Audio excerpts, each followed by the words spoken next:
Entonces, bueno, después de que tengo el diario de campo, puedo hablar propiamente ya del diagnóstico.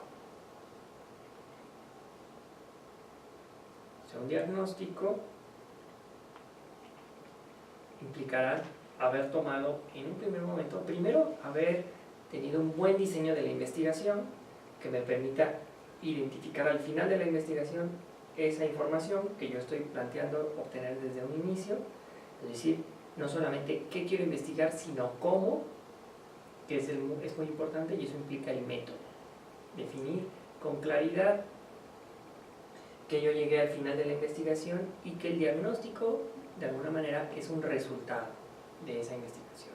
Es decir, implica que en el diagnóstico yo debo de incluir una introducción donde yo explique cuál fue el tema, cómo llegué yo a ese tema y cómo puedo identificar a partir de ese tema ciertas problemáticas para la institución que me está contratando, para la academia que está interesada en discutir esos temas o para un grupo que también muestra interés por conocer algo de su historia, de su identidad, de sus prácticas sociales.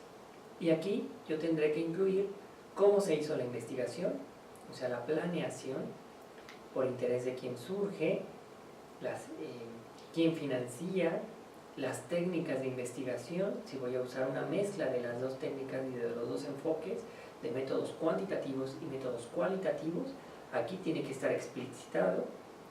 Si voy a aplicar encuesta, pero también lo voy a combinar con observación, con registro de las actividades, con un registro fotográfico, con grabaciones, con grupos vocales, con grupos de discusión, etc. Yo tengo que describir ahí lo que usé para informarle a quien lea el diagnóstico de qué manera yo obtuve esa información. También debo de plantear la perspectiva disciplinar, es decir, desde qué disciplinas estoy planteando esto y también desde qué teorías de la ciencia, desde luego, ¿no? O sea, qué teorías nos permiten explicar el comportamiento y también qué intereses institucionales hay ahí. Y eso nos relaciona con el siguiente punto. ¿Qué instituciones están participando? A lo mejor si es un proyecto financiado o con el interés e impulso de varias instituciones, yo puedo ahí explicar por qué entonces me estoy focalizando y estoy considerando una serie de temas a tomar en cuenta, ¿no? Temas que pueden ser sensibles o de interés de esas instituciones y que por lo tanto yo estoy retomando para profundizar en ellos. También aquí es importante darle un peso específico al lugar de la investigación, a lo que nosotros llamamos contexto. Es decir, el análisis contextual implica una combinación de las características del lugar en el presente, pero también de su historia. Hablar desde cuándo ese grupo se configuró como tal, dónde vive, cuáles son sus actividades, cuál ha sido su relación con otros grupos, con el Estado, con actores externos, con otras instancias de financiamiento, o de qué manera se han presentado determinadas problemáticas a lo largo del tiempo. Y aquí es donde yo podré identificar también el tema o problema a abordar. Si es un tema que es relevante y por qué es relevante, qué relevancia tiene y qué importancia tiene para su estudio. Y eso nos lleva también a identificar temas vinculados con ese problema. O sea que un problema nunca está aislado, siempre tiene que ver con elementos que podemos explicar del contexto histórico y cultural. Y a partir de ahí yo puedo delimitar o plantear líneas de acción, es decir, líneas que son resultado de la investigación en el proceso, o sea, líneas de investigación. Ahí yo empecé a lo mejor con el tema de violencia doméstica y a partir de ahí me di cuenta que realmente el ámbito de lo doméstico es una expresión de la violencia que se ejerce en otros niveles. Entonces, es decir, esa investigación me permitió para identificar otras líneas de acción que no solamente tienen que ver dentro del hogar, sino que también tienen que ver con el espacio laboral, por ejemplo, del jefe de familia o de la madre, o también el espacio educativo donde se están socializando hijos, y entonces esas líneas de acción me permitirían identificar temas a profundizar y problemáticas a futuro. A partir de ahí, yo puedo hacer una propuesta de participación o de solución de esos temas, considerando las problemáticas, el desarrollo de estas problemáticas en el tiempo y en el espacio, pero también dar cuenta de cómo esas propuestas de participación implicarán la toma de conciencia y de posición de las instituciones que a veces algunas de ellas pueden estar financiando o interesadas en dar seguimiento a esos temas. Y por último, algo no menos importante, pero que es muy necesario para darle la autoridad a este tipo de diagnósticos, es que deben de ir debidamente referenciados. ¿Y a qué me refiero en particular? Que cualquier investigación, por más somera o superficial o corta que tenga, debe de tener debe de citar adecuadamente aquellas referencias o investigaciones previas, es decir, citar los textos, la bibliografía mínima que o bien la institución ofreció o el propio investigador fue indagando a lo largo de su proceso de investigación.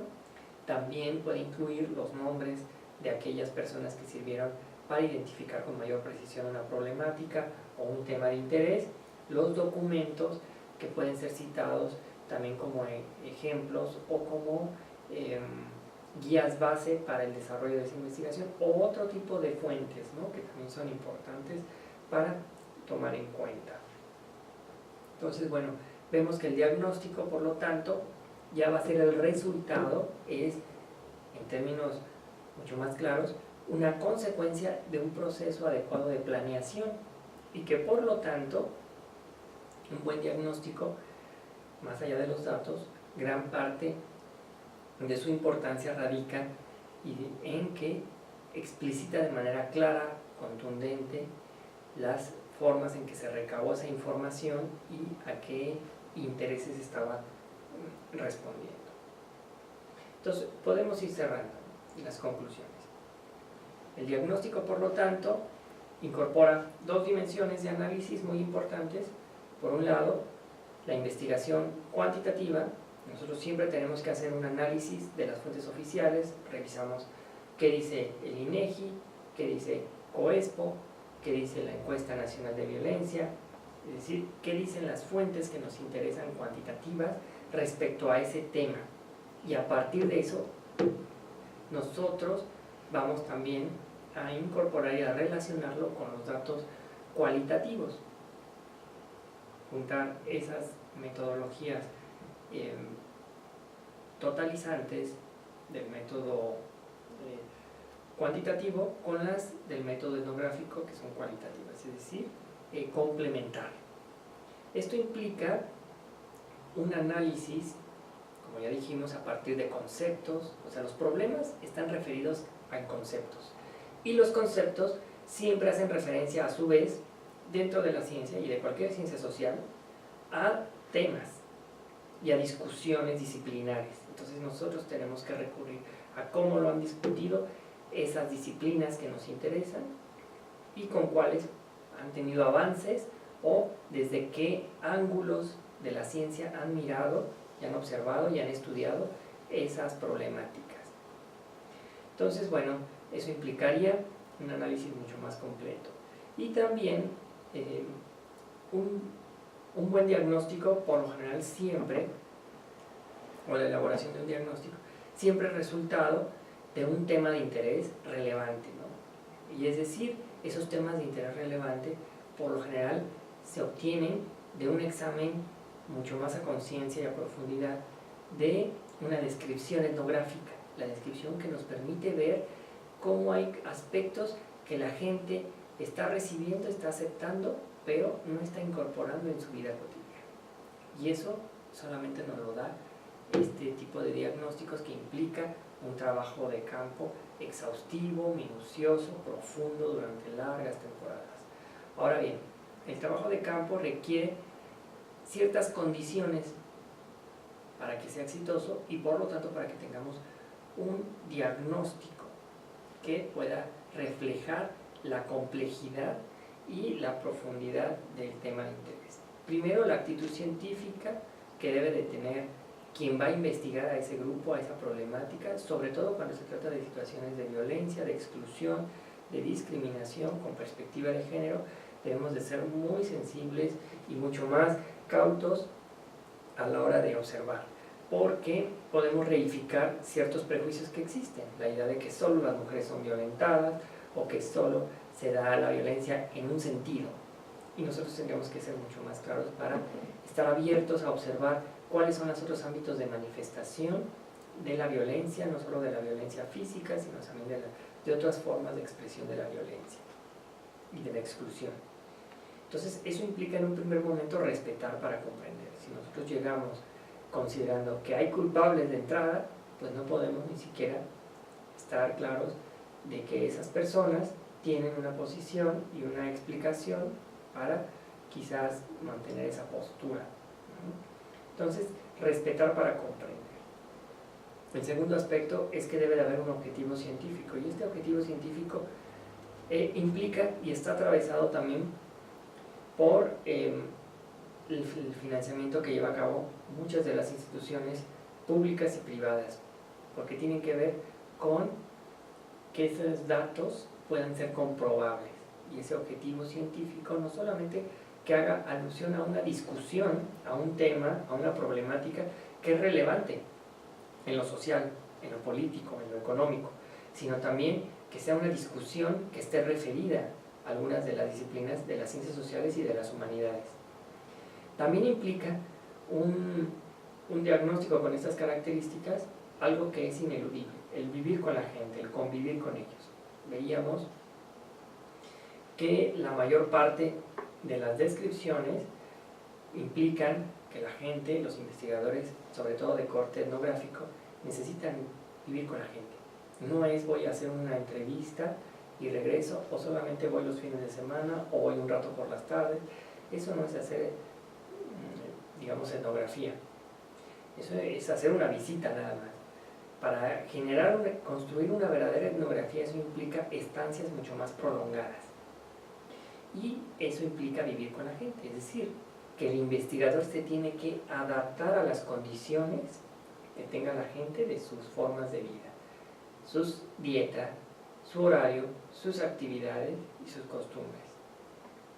Y desde luego eso es parte del trabajo, pero estaría totalmente incompleto si no se llevara a cabo un registro pormenorizado y sistemático de la información, para lo cual hay que llevar a cabo el diario de campo, o sea, primero unas notas, tomar buenas notas para hacer el vaciado en el diario de campo, y a partir del diario de campo poder elaborar un diagnóstico que nos permita identificar y contextualizar de manera adecuada esa problemática de interés. Y esa problemática de interés será resultado de la aplicación de ciertas técnicas de investigación etnográfica, técnicas que nosotros podemos conocer y que podemos profundizar en el ejercicio cotidiano de estas técnicas. Es decir, nosotros tenemos que ensayarlas y ir aprendiendo una por una, y saber que no es aplicar todas las técnicas, es saber cuáles técnicas nos van a responder determinados temas de acuerdo a mi tema de interés y a mi problema de investigación.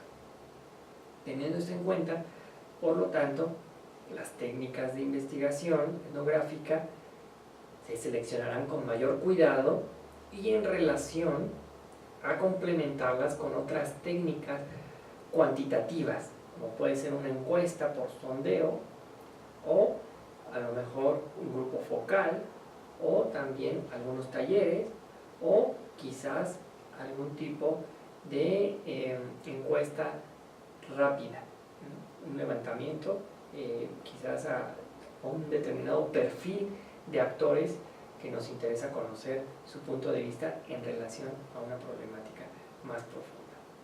Entonces, bueno, la elaboración de los diagnósticos que están vinculados con la violencia deben de tomar en cuenta quizás de manera especial, los contextos en los que se llevan a cabo las situaciones. Y eso es algo que los diagnósticos sobre violencia que se han hecho han fallado, sobre todo aquellos que solamente se basan en métodos cuantitativos, en diagnosticar y en prever cierto tipo de violencia, porque la violencia no la están contextualizando en el lugar donde tuvo lugar, ni tampoco en los significados, que eso lleva más tiempo y que eso implica de verdaderamente profundizar desde el enfoque del método etnográfico, tomando en cuenta algunas de las técnicas que hemos señalado. Muchas gracias.